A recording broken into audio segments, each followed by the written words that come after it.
c'est sûr que le pouce, vous n'allez pas le dessiner comme ça.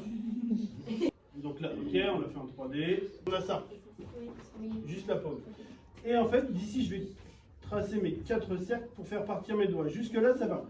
J'ai bien insisté tout à l'heure en vous disant, commencez par le doigt le plus près. 1, 2, 3. 1, 2, 3. Et voilà pourquoi on commençait par le doigt le plus proche. Car il va cacher à chaque fois le doigt qui sera derrière en partie. 1, 2, 3. Et là, on va avoir le pouce.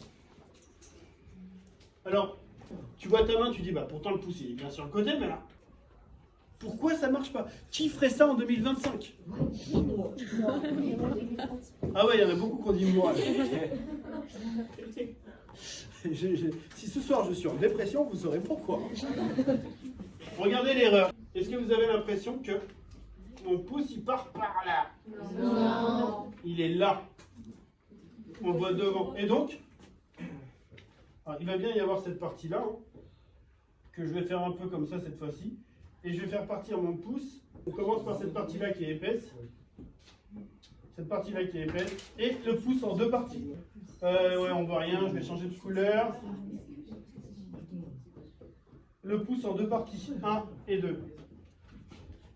Là, vous voyez mieux le pouce devant. Oui, repassez tout en haut. Et une fois que vous avez fait ce genre de choses, ces constructions, je rappelle, c'est que des constructions, ce n'est pas le résultat final. Là, il est clair que cette partie-là, elle est moche. Oui. Donc après, on retape. Et là, si je retapais la main avec du orange, on va prendre une couleur au hasard, le orange. Hop.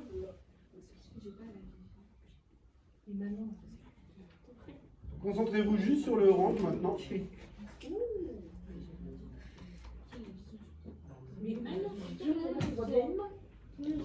Même une classe aussi plus pire que la vôtre peut y arriver. C'est pas français. Non, c'est pas français. C'est bon ou pas? Vous avez compris? À vous de jouer.